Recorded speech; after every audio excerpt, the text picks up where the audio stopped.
we have reached the point when even science is coming to an agreement that consciousness is primary and that matter is actually an effect of an observation based on a desire to perceive something in the world.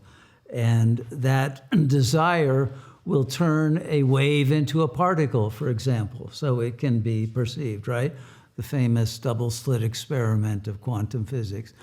But indeed, they have discovered that everything in the universe is entangled with everything else, quantum non-locality, etc.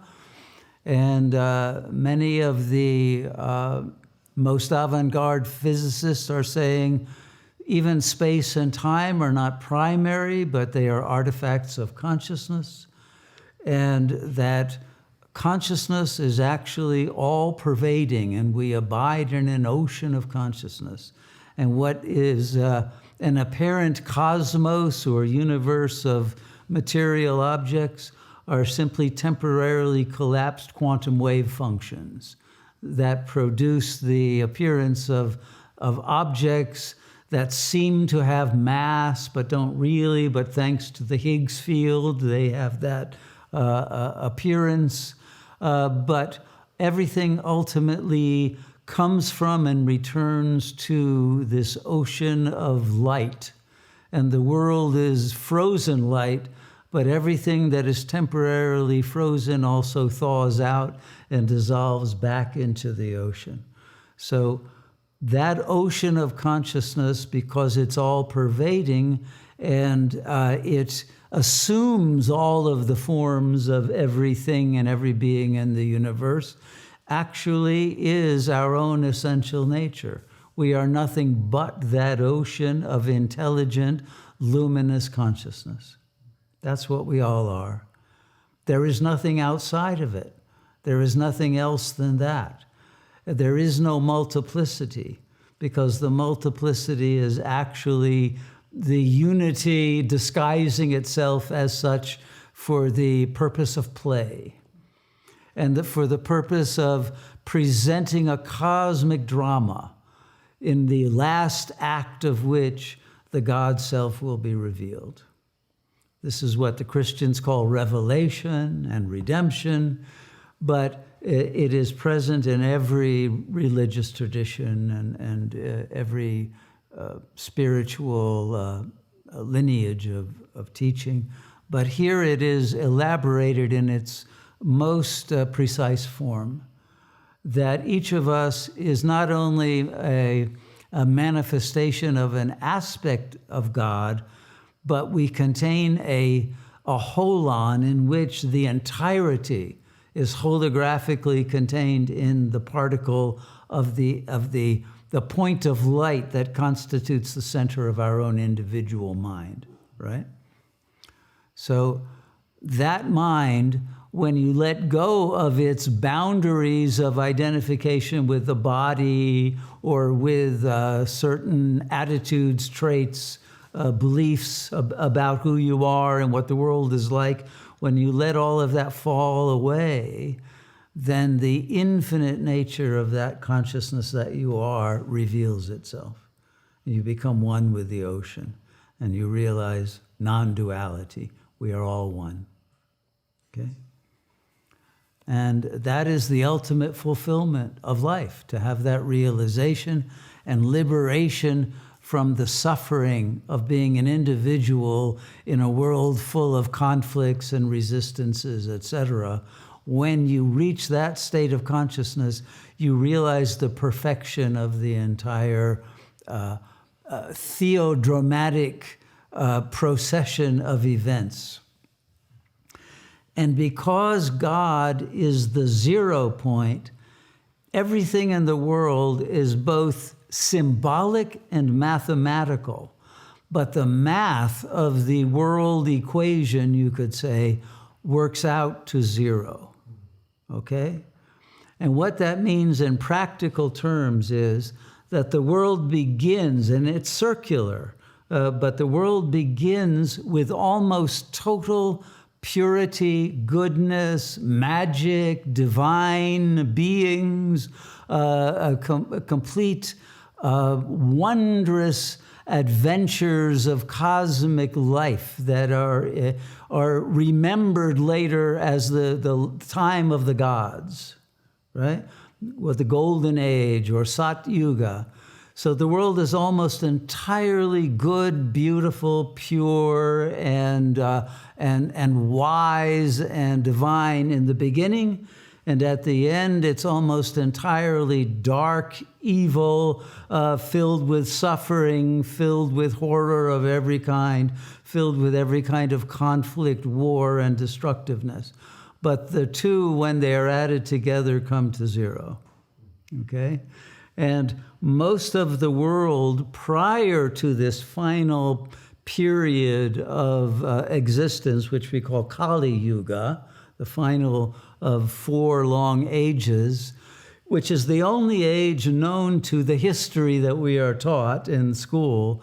It's only in that last period that the dark forces become dominant.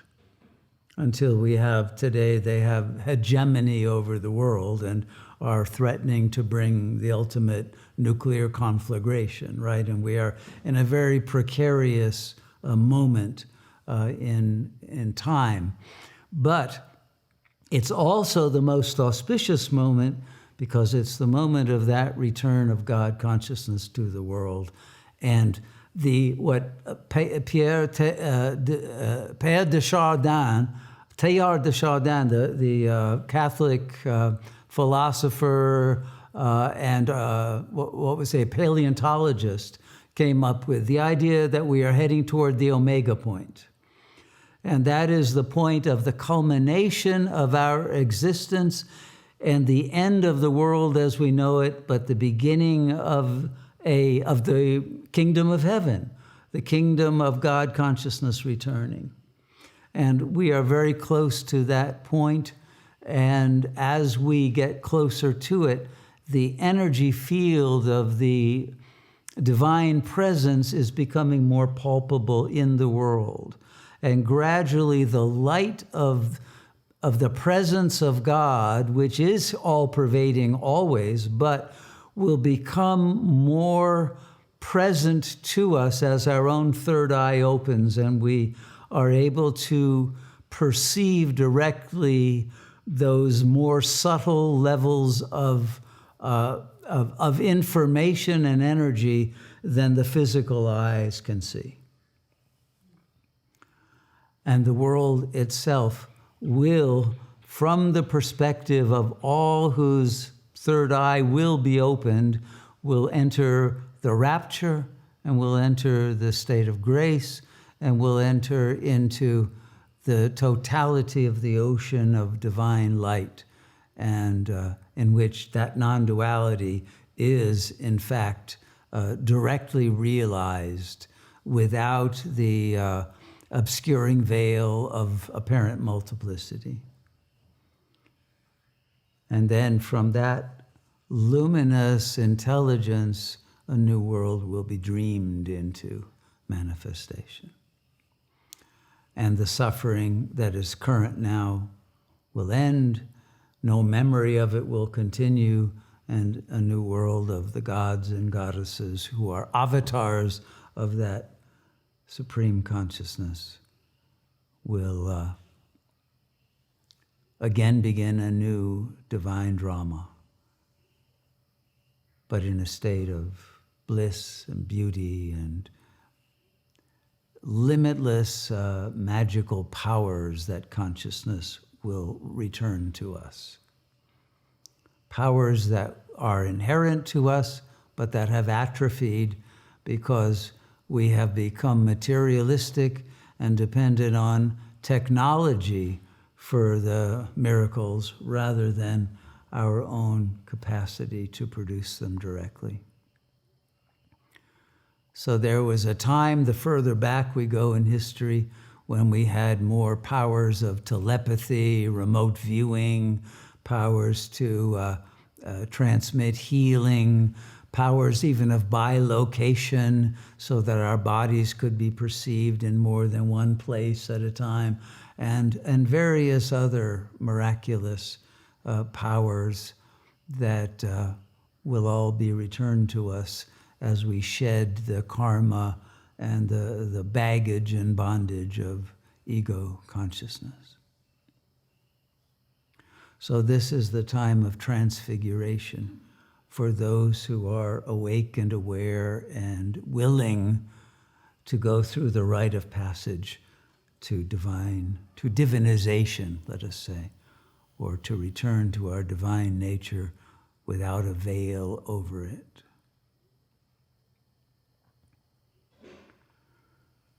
And so this is the moment of grace and of the will of God to lift us out of our ego, if only we have the love for our real self that gives us the courage to face infinity and eternity without fear of death or of loss of our attachments on the phenomenal plane, and if we have total trust and faith in God and in our own divine nature. And that's what Sat Yoga is about, that reclaiming of our real self. It was interesting, today I had the Sangha receive a news article from Zero Hedge about near-death experiences. And they emphasized one case of a woman who was blind from birth, who was in a car accident, and she was in an emergency room and getting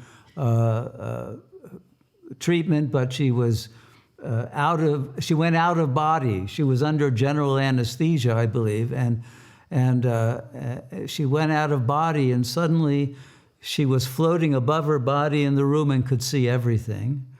Not only could see clearly, but could see with what apparently impressed the researcher with 360-degree vision, because she could see all sides simultaneously. It was even more than 360 because she could see below and above and a whole hypersphere of perception.